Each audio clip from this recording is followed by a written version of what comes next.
ସମସ୍ତଙ୍କୁ ମୋର ପ୍ରଥମେ ପ୍ରଣାମ। ଆମେ ପୂର୍ବ କ୍ଲାସ୍ରେ ପିଲାମାନେ ଭାଷଙ୍କ ବିଷୟରେ, କାଳିଦାସଙ୍କ ବିଷୟରେ, ଭବଭୂତି, ଆମର ରହିଲେ ବାଣଭଟ୍ଟ, ଏମାନେ ଜୟଦେବ, ଏମାନଙ୍କ ବିଷୟରେ ଆମେ ପଢ଼ିଥିଲେ। ଆଜି ଆମେ ପିଲାମାନେ ଭର୍ତ୍ତୃହରିଙ୍କ ବିଷୟରେ ପଢ଼ିବା। ଭର୍ତ୍ତୃହରିଙ୍କର ସମୟ କେତେ, ତାଙ୍କ କୃତି ଗୁଡ଼ିକ ଏସବୁ ଆଲୋଚନା କରିବା। ମୁଁ କିଛି MCQ ଆଣିଛି, ତାକୁ ପ୍ରାକ୍ଟିସ୍ କରିବା। ଚାଲନ୍ତୁ ସର୍ବପ୍ରଥମେ ମାଙ୍କୁ ସ୍ତୁତି କରିବା, ତାପରେ ଆମେ ଆମର ବିଷୟବସ୍ତୁ ଆରମ୍ଭ କରିବା। ସରସ୍ୱତୀ ନମସ୍ତୁଭ୍ୟଂ ବରଦେ କାମରୂପିଣୀ ବିଦ୍ୟାରମ୍ଭଂ କରିଷ୍ୟାମି ସିଦ୍ଧିର୍ଭବତୁ ମେ ସଦା। ସିଦ୍ଧିର୍ଭବତୁ ମେ ସଦା।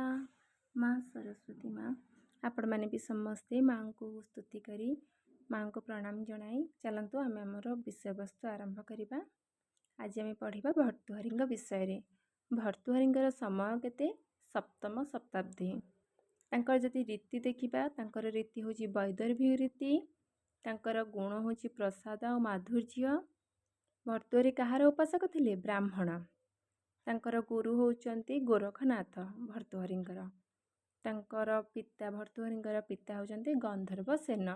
ସେ ହେଉଛନ୍ତି ମାଳବ ଦେଶର ରାଜା, କି ଗନ୍ଧର୍ବ ସେନ। ଭର୍ତ୍ତୃହରିଙ୍କର ଜନ୍ମ ଯଦି ଆମେ ଦେଖିବା, ମାଳବକେ ମାରୁପ ଦେଶ। ଭର୍ତ୍ତୃହରିଙ୍କର ପ୍ରିୟ ଛନ୍ଦ ହେଉଛି ଶାର୍ଦୂଳ ବିକୃତା ଆଉ ଶିଖରିଣୀ। ତାଙ୍କୁ ସେଥିପାଇଁ ଶିଖରିଣୀ କବି ମଧ୍ୟ କୁହାଯାଇଥାଏ। ସେ କ'ଣ କ'ଣ ସବୁ ଲେଖିଛନ୍ତି, ତାଙ୍କ କୃତି ଗୁଡ଼ିକ ଦେଖିବା। ବାକ୍ପଦ୍ୟମ୍, ନୀତି ଶତକମ୍, ଶୃଙ୍ଗାର ଶତକମ୍, ବୈରାଗ୍ୟ ଶତକମ୍। କିଏ ଲେଖିଛନ୍ତି ଏସବୁ? ଭର୍ତ୍ତୃହରି ଲେଖିଛନ୍ତି। ଇଏ ଥିଲା ଭର୍ତ୍ତୃହରି କ'ଣ କ'ଣ ଲେଖିଛନ୍ତି। ଏବେ ପିଲାମାନେ ଆମେ ଦେଖିବା MCQ। ଆପଣମାନଙ୍କ ପାଇଁ ପ୍ରଥମ ପ୍ରଶ୍ନ ହେଉଛି ଶୃଙ୍ଗାର ଶତକସ୍ୟ ପ୍ରଣେତା। ଶୃଙ୍ଗାର ଶତକର ପ୍ରଣେତା କିଏ? ଶ୍ରୀହର୍ଷ ନା ଜୟଦେବ ନା ଭର୍ତ୍ତୃହରି ନା ତ୍ରିବିକ୍ରମ ଭଟ୍ଟ?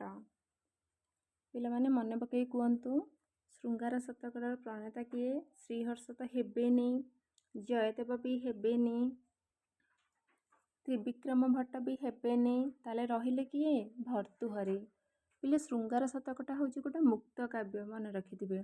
ମୁକ୍ତକ କାବ୍ୟ କେଉଁଟା? ଶୃଙ୍ଗାର ଶତକ।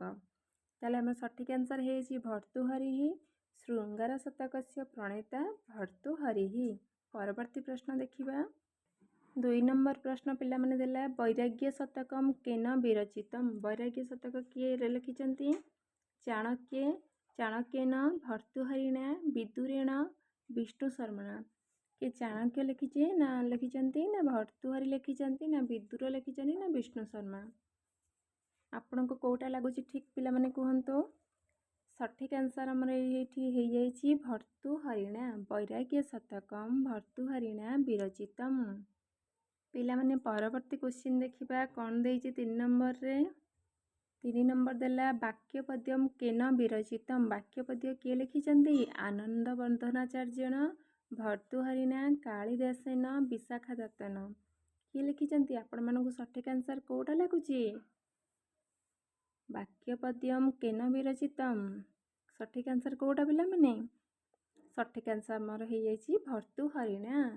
ଆନନ୍ଦ ବର୍ଦ୍ଧନାଚାର୍ଯ୍ୟ ଲେଖିନାହାନ୍ତି, କି କାଳିଦାସ ବି ଲେଖିନାହାନ୍ତି, କି ବିଶାଖା ଦତ୍ତ ଲେଖିନାହାନ୍ତି। ଲେଖିଛନ୍ତି କିଏ? ଭର୍ତ୍ତୃହରି। ତାହେଲେ ଆମର ପ୍ରଶ୍ନରେ ଦେଇଥିଲା କ'ଣ? ବାକ୍ୟପଦ୍ୟମ୍ କେନ ବିରଚିତମ୍। ବାକ୍ୟପଦ୍ୟମ୍ ଭର୍ତ୍ତୃହରିଣା ବିରଚିତମ୍। ପରବର୍ତ୍ତୀ କ୍ୱେଶ୍ଚିନ୍ 4 ନମ୍ବର ଦେଖିବା। ଏଠି 4 ନମ୍ବର ଦେଲା ଭର୍ତ୍ତୃହରି ଏକାଧାରେଣ କବି ଦାର୍ଶନିକଃ ଡ୍ୟାଶ୍ଚ ଆସୀତ୍। ଭର୍ତ୍ତୃହରି ଏକାଧାରେ କ'ଣ? କବି, ଦାର୍ଶନିକ ଆଉ କ'ଣ? ନାଟ୍ୟକାର ନା ଆଳଙ୍କାରିକ ନା ପଦ୍ୟକବି ନା ବୈୟାକରଣିକ? ସଠିକ୍ ଆନ୍ସର୍ କେଉଁଟା ହେବ? ନାଟ୍ୟକାର ହେବନି, ଆଳଙ୍କାରିକ ବି ହେବନି, ପଦ୍ୟକବି ବି ହେବନି, ବୈୟାକରଣିକ ହେବ କି? ହଁ, ଆମର ସଠିକ୍ ଆନ୍ସର୍ ହେଇଛି ବୈୟାକରଣିକ। ଭର୍ତ୍ତୃହରି ଏକାଧାରେଣ କବି ଦାର୍ଶନିକଃ ବୈୟାକରଣିକଃ ଚ ଆସୀତ୍। ଆମର ସଠିକ୍ ଆନ୍ସର୍ ବୈୟାକରଣିକ। ପରବର୍ତ୍ତୀ କ୍ୱେଶ୍ଚିନ୍ 5 ନମ୍ବର ଦେଖିବା। 5 ନମ୍ବର କ୍ୱେଶ୍ଚିନ୍ ଦେଲା ନୀତି ଶତକେ କତି ପଦ୍ଧତ୍ୟଃ ସନ୍ତି।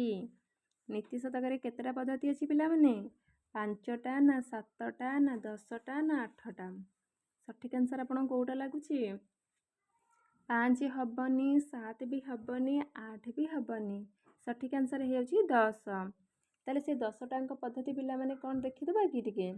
ପ୍ରଥମ ପଦ୍ଧତି ହେଉଛି ଅଜ୍ଞ ପଦ୍ଧତି, ଦ୍ୱିତୀୟଟା ହେଲା ବିଦ୍ୟୁତ୍ ପଦ୍ଧତି, ତୃତୀୟଟା ହେଲା ମାନଶ୍ୱରୀୟ ପଦ୍ଧତି, ଚତୁର୍ଥଟା ହେଲା ଅର୍ଥ ପଦ୍ଧତି, ପଞ୍ଚମଟା ହେଲା ଦୁର୍ଜନ ପଦ୍ଧତି, ଷଷ୍ଠଟା ହେଲା ସୁଜନ ପଦ୍ଧତି, ସପ୍ତମଟା ହେଲା ପରୋପକାର ପଦ୍ଧତି, 8 ନମ୍ବରଟା ହେଲା ଧୈର୍ଯ୍ୟ ପଦ୍ଧତି, 9 ନମ୍ବରଟା ହେଲା ଦୈବ ପଦ୍ଧତି, 10 ନମ୍ବରଟା ହେଲା କର୍ମ ପଦ୍ଧତି।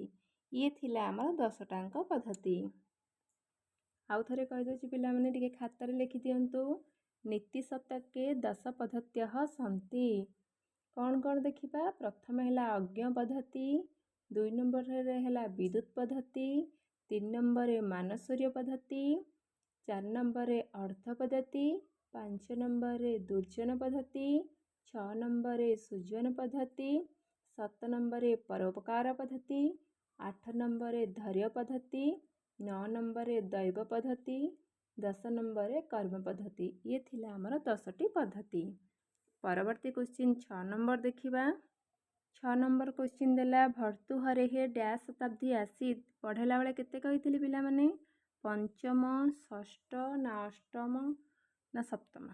ସଠିକ୍ ଆନ୍ସର୍ କେଉଁଟା ହେବ? ପଞ୍ଚମ ନା ଷଷ୍ଠ ନା ସପ୍ତମ ନା ଅଷ୍ଟମ? ଭର୍ତ୍ତୃହରିଙ୍କର ଜନ୍ମ କେତେ ଶତାବ୍ଦୀରେ ହେଇଥିଲା? ସପ୍ତମ ଶତାବ୍ଦୀ। ସଠିକ୍ ଆନ୍ସର୍ ଆମର ସପ୍ତମ ହେଇଯିବ। ଭର୍ତ୍ତୃହରେଃ ସପ୍ତମ ଶତାବ୍ଦୀ ଆସୀତ୍। ପରବର୍ତ୍ତୀ କ୍ୱେଶ୍ଚିନ୍ 7 ନମ୍ବର ଦେଖିବା। 7 ନମ୍ବର କ୍ୱେଶ୍ଚିନ୍ ଏଠି ପିଲାମାନେ କ'ଣ ଦେଲା? ଭର୍ତ୍ତୃହରେଃ ପିତୃଃ ଗନ୍ଧର୍ବସେନ ନା ଶ୍ରୀହୀରଃ ନା ଚିତ୍ରଭାନୁଃ ନା ନ କିମପି? ସଠିକ୍ ଆନ୍ସର୍ ପିଲାମାନେ କେଉଁଟା ହେବ? ଭର୍ତ୍ତୃହରେଃ ପିତୃଃ କିଏ? ତାଙ୍କ ପିତା କିଏ ଥିଲେ? ଗନ୍ଧର୍ବସେନ ଥିଲେ ନା ଶ୍ରୀହୀରଃ ଥିଲେ ନା ଚିତ୍ରଭାନୁ ନା ନ କିମପି? ଶ୍ରୀହୀର ତ ହବନି, ଶ୍ରୀହର୍ଷଙ୍କର ପିତା ହେଉଛନ୍ତି ଶ୍ରୀହୀର। ତାପରେ ଆସିଲେ ଆମର ଚିତ୍ରଭାନୁ। ଚିତ୍ରଭାନୁ ତ ହେଉଛନ୍ତି ବାଣଭଟ୍ଟଙ୍କର ପିତା। ତାହେଲେ ରହିଲା କେଉଁଟା? ଗନ୍ଧର୍ବସେନ। ସଠିକ୍ ଆନ୍ସର୍ ହେଇଯିବ ଗନ୍ଧର୍ବସେନ। ଭର୍ତ୍ତୃହରେଃ ପିତୁଃ ଗନ୍ଧର୍ବସେନ। ହଁ। ପରବର୍ତ୍ତୀ କ୍ୱେଶ୍ଚିନ୍ 8 ନମ୍ବର ଦେଖିବା। 8 ନମ୍ବର ଏଠି ଦେଲା ଭର୍ତ୍ତୃହରେଃ ପତ୍ନୀ ଡ୍ୟାସ୍ ରମାଦେବୀ, ପିଙ୍ଗଳାଃ, ପଦ୍ମାବତୀ, ଦମୟନ୍ତୀ। କେଉଁଟା ହେବ? ରମାଦେବୀ ହବନି, ପଦ୍ମାବତୀ ହବନି, ଦମୟନ୍ତୀ ବି ହବନି। ତାହେଲେ ରହିଲା କେଉଁଟା ପିଲାମାନେ? ପିଙ୍ଗଳାଃ। ତାହେଲେ ସଠିକ୍ ଆନ୍ସର୍ ହେଇଗଲା ପିଙ୍ଗଳାଃ। ଭର୍ତ୍ତୃହରେଃ ପତ୍ନୀ କିଏ? ପିଙ୍ଗଳାଃ। ସଠିକ୍ ଆନ୍ସର୍ ପିଙ୍ଗଳାଃ। 9 ନମ୍ବର କ୍ୱେଶ୍ଚିନ୍ ଦେଖିବା ପିଲାମାନେ। 9 ନମ୍ବର କ୍ୱେଶ୍ଚିନ୍ ଦେଲା ଏଠି ଭର୍ତ୍ତୃହରିଃ କସ୍ୟୋପାସକଃ ଆସୀତ୍। ଭର୍ତ୍ତୃହରି କାହାଙ୍କର ଉପାସକ ଥିଲେ? ଶିବସ୍ୟ, ଶଙ୍କରସ୍ୟ, ବ୍ରାହ୍ମଣଃ ନ କିମପି। ଶିବ ତ ହେବେନି, ଶଙ୍କର ବି ହେବେନି। ତାହେଲେ ରହିଲେ କେଉଁଟା ପିଲାମାନେ? ବ୍ରାହ୍ମଣଃ। ସଠିକ୍ ଆନ୍ସର୍ ଆମର ହେଇଯିବ ବ୍ରାହ୍ମଣଃ। ଭର୍ତ୍ତୃହରିଃ ବ୍ରାହ୍ମଣ ଉପାସକଃ ଆସୀତ୍। ପରବର୍ତ୍ତୀ କ୍ୱେଶ୍ଚିନ୍ 10 ନମ୍ବର କ'ଣ ଦେଇଛି ପିଲାମାନେ ଟିକେ ଦେଖିଦେବା। 10 ନମ୍ବର ଦେଲା ବାକ୍ୟପଦୀଏ କତି କାଣ୍ଡାନି ସନ୍ତି? ସପ୍ତ, ଅଷ୍ଟ, ତ୍ରୀଣି, ଚତ୍ୱାରି। ପ୍ରଥମ ଅପସନ୍ ସପ୍ତ ହେବନି, ଦ୍ୱିତୀୟ ଅପସନ୍ ଅଷ୍ଟ ହବନି, ଚତୁର୍ଥ ଅପସନ୍ ଚତ୍ୱାରି ଅପସନ୍ ହବନି। ତାହେଲେ ବାକି କେଉଁଟା ରହିଲା ପିଲାମାନେ? ବାକି ରହିଲା ତୃତୀୟ ଅପସନ୍ ତ୍ରୀଣି। ସଠିକ୍ ଆନ୍ସର୍ ଆମର ହେଇଗଲା ତ୍ରୀଣି। ବାକ୍ୟପଦୀଏ ତ୍ରୀଣି କାଣ୍ଡାନି ସନ୍ତି। ବାକ୍ୟପଦୀରେ କେତେଟା କାଣ୍ଡ ଅଛି? 3ଟା କାଣ୍ଡ ଅଛି। ପିଲାମାନେ ମନେ ରଖିଥିବେ ବାକ୍ୟପଦୀୟଟା ହେଉଛି ଗୋଟେ ବ୍ୟାକରଣ ଗ୍ରନ୍ଥ। 11 ନମ୍ବର ଦେଖିବା। 11 ନମ୍ବର କ'ଣ ଦେଲା? ଭର୍ତ୍ତୃହରି କୃତ ନୀତି ଶତକମ୍ ଗ୍ରନ୍ଥସ୍ୟ ଶୈଳୀ ଅସ୍ତି। ଭର୍ତ୍ତୃହରି ଯେଉଁ ଲେଖିଛନ୍ତି ତାଙ୍କର କୃତିଟା ନୀତି ଶତକ, ସେଇ ଗ୍ରନ୍ଥର ଶୈଳୀ କେଉଁଟା? ମୁକ୍ତକମ୍, ଗଦ୍ୟାତ୍ମକ, ପଦ୍ୟାତ୍ମକ, ନ କିମପି। ପ୍ରଥମ ଅପସନ୍ ଦେଲା ମୁକ୍ତକମ୍, ଦ୍ୱିତୀୟରେ ଦେଲା ଗଦ୍ୟାତ୍ମକ, ତୃତୀୟରେ ଦେଲା ପଦ୍ୟାତ୍ମକ, ଚତୁର୍ଥରେ ନ କିମପି। ପିଲାମାନେ ଆପଣଙ୍କୁ କେଉଁଟା ସଠିକ୍ ଲାଗୁଛି କୁହ? ଗଦ୍ୟାତ୍ମକ ତ ହେବନି, ପଦ୍ୟାତ୍ମକ ବି ହେବନି, ତାପରେ 4 ଅପସନ୍ ନ କିମପି ବି ହବନି। ଆଉ ରହିଲା ପିଲାମାନେ ଅପସନ୍ କେଉଁଟା? ମୁକ୍ତକମ୍। ପ୍ରଥମ ଅପସନ୍ ମୁକ୍ତକମ୍ ସଠିକ୍ ଆନ୍ସର୍ ହେଇଯିବ। ଭର୍ତ୍ତୃହରି କୃତ कृत् नीतिशतकं ग्रन्थस्य शैली अस्ति मुक्तकम्। भर्तृहरि କୋଉଟା ତାହେଲେ ତାଙ୍କ ନୀତିଶତକଟା କୋଉଟା, କୋଉ ଗ୍ରନ୍ଥଟା ଶୈଳୀ କ'ଣ, ମୁକ୍ତକମ୍। ପରବର୍ତ୍ତୀ କ୍ୱେଶ୍ଚିନ୍ ଦେଖିବା।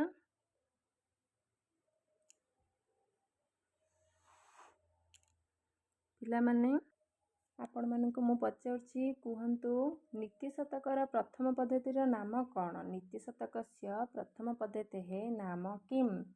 ବିଦ୍ୟୁତ୍ ପଦ୍ଧତି ନା ଦୁର୍ଜନ ପଦ୍ଧତି ନା ଉଭୟତା ନା ଅଜ୍ଞ ପଦ୍ଧତି? ସଠିକ୍ ଆନ୍ସର୍ ଆପଣମାନଙ୍କୁ କୋଉଟା ଲାଗୁଛି? ଆପଣମାନଙ୍କୁ କହିଥିଲି, ଆପଣ ତ ଫଟାଫଟ କହିଦେବେ।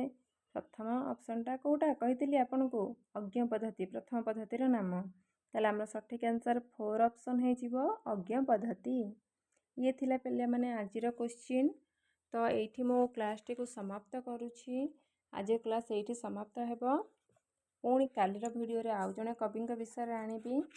ଆଜିର କ୍ଲାସ୍ରେ ଅଳ୍ପ କ୍ୱେଶ୍ଚିନ୍ ଥିଲା। ତ ଆପଣମାନେ ବି ପିଲାମାନେ ଟିକେ କ୍ୱେଶ୍ଚିନ୍ ଦେଖିଦେବେ, ଫୁଲ୍ ଭିଡ଼ିଓ ଦେଖିବେ। ଆପଣମାନେ ମୋତେ ସପୋର୍ଟ କରିବେ। ଆପଣମାନଙ୍କର ଭଲ ପାଇବା ସପୋର୍ଟ ଥିଲେ ମୁଁ ଆଗକୁ ଏମିତି ଆହୁରି କ୍ଲାସ୍ ଆଣୁଥିବି। ମୋର ଚ୍ୟାନେଲକୁ ଲାଇକ୍ କରିବେ, ସବସ୍କ୍ରାଇବ୍ କରିବେ, ସେୟାର କରିବେ।